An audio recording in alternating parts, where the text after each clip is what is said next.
ហេតុអ្វីបានជាអំពើបាបជាបញ្ហាដ៏ធំនៅក្នុងព្រះគម្ពីរបាននិយាយថា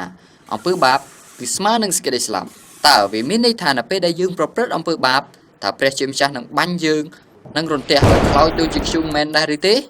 ឬក៏មានន័យថានៅពេលដែលយើងធ្វើអំពើបាបយើងនឹងបែកពពុះមាត់ស្លាប់តែម្ដងហាមិនចឹងទេសេចក្តីស្លាប់នៅក្នុងអត្ថន័យនេះគឺមិនមែនស្លាប់ខាងឯរូបកាយនោះទេគឺការស្លាប់ខាងឯព្រលឹងវិញ្ញាណនិងការបែកឆ្ងាយពីព្រះជាម្ចាស់ឥឡូវនេះសូមឲ្យខ្ញុំបានបង្ហាញដល់បងប្អូនឲ្យយល់ពីអត្ថន័យនេះដំបូងឡើយព្រះជាម្ចាស់បានបង្កើតមនុស្សពីរនាក់គឺអាដាមនិងអេវ៉ានៅពេលដែលអាដាមនិងអេវ៉ាប្រព្រឹត្តអំពើបាបបានបំបែកពួកគេចេញឆ្ងាយពីព្រះជាម្ចាស់នេះជាបញ្ហាដ៏ធំហើយអ្វីដែលសំខាន់បំផុតសម្រាប់ព្រះជាម្ចាស់គឺទ្រង់ចង់នៅជិតស្និទ្ធជាមួយអាដាមនិងអេវ៉ាចុះវាមានន័យយ៉ាងដូចម្តេចសម្រាប់ពួកយើងអំពើបាបដែលបំបែកអាដាមនិងអេវ៉ាចេញឆ្ងាយពីព្រះជាម្ចាស់វាក៏បានបំបែកយើងឲ្យឆ្ងាយពីព្រះជាម្ចាស់ផងដែរដោយសារអំពើបាបគឺយើងមិនអាចរស់នៅជាមួយនឹងព្រះជាម្ចាស់បានទេហើយវាបានបំបែកយើងចេញឆ្ងាយពីគ្រួសាររបស់ព្រះជាម្ចាស់ផងដែរ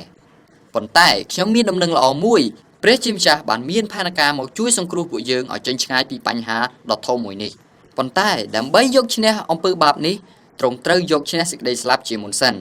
ហេតុនេះហើយបានជាទ្រង់បញ្ជូនព្រះរាជបុត្រាទ្រង់តែមួយគត់គឺព្រះយេស៊ូវដើម្បីមកផែនដីសគត់នៅលើឈើឆ្កាងដើម្បីបាបរបស់ពួកយើងរាល់គ្នាប៉ុន្តែអ្វីដែលសំខាន់នោះគឺថាព្រះយេស៊ូវគ្រីស្ទទ្រង់មិនមែនស្លាប់រហូតនោះទេបន្ទាប់ពី3ថ្ងៃក្រោយព្រះអង្គមានប្រជញ្ញរស់ឡើងវិញនៅក្នុងគម្ពីរយ៉ូហានចំពុក3ខ16បានចែងថាព្រះជាម្ចាស់ស្រឡាញ់មនុស្សលោកខ្លាំងណាស់ហេតុនេះហើយបានជាព្រះអង្គប្រទានព្រះរាជបុត្រារបស់ព្រះអង្គតែមួយដើម្បីឲ្យអស់អ្នកណាដែលជឿព្រះរាជបុត្រានោះឲ្យមានជីវិតអកលជានិច្ចគឺមិនត្រូវឲ្យគេវិនិច្ឆ័យឡើយ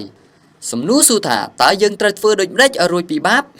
និងទទួលការសង្គ្រោះរបស់ព្រះយេស៊ូវគ្រីស្ទហើយមានជីវិតអកលជានិច្ចជាមួយព្រះអង្គ